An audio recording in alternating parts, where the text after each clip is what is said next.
మన ఆచార్యుల వారు చంద్రప్రసాద్ శర్మ ఈ కార్యక్రమం నిర్వహిస్తున్నాము. కాబట్టి భగవద్బంధువులను కూడా ఉన్నాము.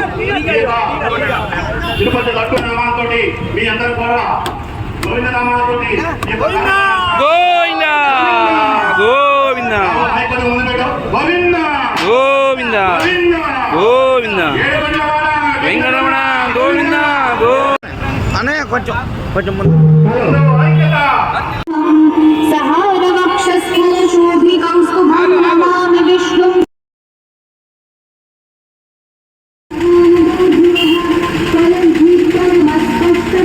వాళ్ళకి కఠినమైన శిక్ష పడే విధంగా మీ అందరూ కూడా సహకరిస్తారని చెప్పేసి 110 కోట్ల మంది హిందువుల మనోభావాలను దెబ్బతినకుండా కాపాడతారని చెప్పేసి మీ అందరికీ కూడా నమస్కారాలు తెలియపరుస్తూ ఉన్నాము. అలాగే ఈ యొక్క కార్యక్రమాన్ని 30వ తారీఖు సోమవారం వెళ్తున్నాము. కాబట్టి మీరందరూ కూడా మీకు అనుమతించిన ప్రతి ఒక్కరూ మీ యొక్క బాధ్యత తీసుకుని మనందరం కూడా వెళ్ళి ఈ యొక్క వినతి పత్రాన్ని కలెక్టర్ గారికి సమర్పించాలి. మీ అందరూ కూడా రావాల్సిందిగా మీ అందరికి ఆహ్వానం పలుకుతూ ఉన్నాం. గోవింద గోవింద. బాబు స్వామివారిని ముందుకు తీసుకురావాలి. గుడి దగ్గరికి స్వామివారిని ముందుకు తీసుకురండి. సత్తు స్వామి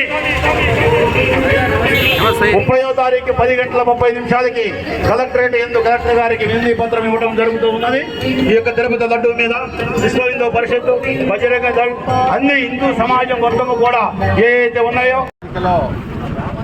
పాల్గొన్నటువంటి యొక్క కొత్తగూడెం పురపట్టణ ప్రజలు, విశేషించి మరి ఆర్ఎస్ఎస్ వారు, హిందూ ధర్మ విశ్వ హిందూ పరిషత్తు వారు, బజరంగ దళ్ వారు, ఆ తర్వాత బ్రాహ్మణ సమాఖ్య వారు, స్మార్త పురోహిత సమాఖ్య వారు, ఒకరేమిటి అశేష ప్రజానికం కూడా ఈ యొక్క సనాతన ధర్మాన్ని పరిరక్షణ చేయటం కోసం, హిందూ సమైక్య వేదికను ఏర్పాటు చేయటం కోసం తమ వంతు కృషిగా ఎంతో సహకరించి ఈ యొక్క మా నిరసన కార్యక్రమంలో పాల్గొని వారందరూ కూడా స్వామివారి సేవలో ధరించి స్వామివారి అనుగ్రహాన్ని పొందడానికి మరి వారందరూ కదిలి ముందరికి వచ్చారు.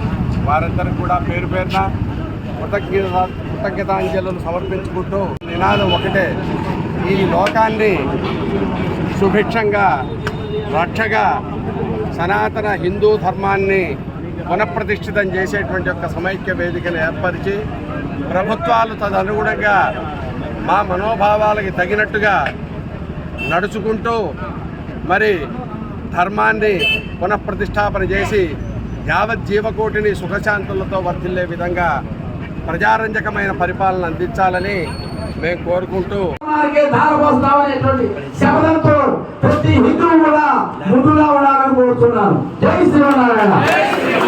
తొలగొట్టేటువంటి వాడు అంటే పాపములను తొలగించేటువంటి వాడు. ఆ స్వామి పేరే పాపములను తొలగించేటువంటి వాడు. అటువంటి ఆ పరమాత్మ విషయంలోనే మనందరికీ కూడా అమృత తుల్యమైనటువంటి, అంటే అమృతం కూడా ఆ ప్రసాదం ముందు తక్కువే అయినటువంటి గొప్పనైనటువంటిది స్వామి యొక్క ప్రసాదం. సరే, మనం అంతా లడ్డు కలుషితం అంటున్నాం, కానీ లడ్డు ఒక్క దాంట్లోనేనా? పులిహోరలో నెయ్యి వేస్తారు, సిరాలో నెయ్యి వేస్తారు, చక్కెర పొంగల్లో వేస్తారు, కదంబ ప్రసాదంలో వేస్తారు. దధ్వజనం స్వామికి వాడేటువంటి ప్రతి ప్రసాదంలో నెయ్యి వాడుతారు. అంటే ఆ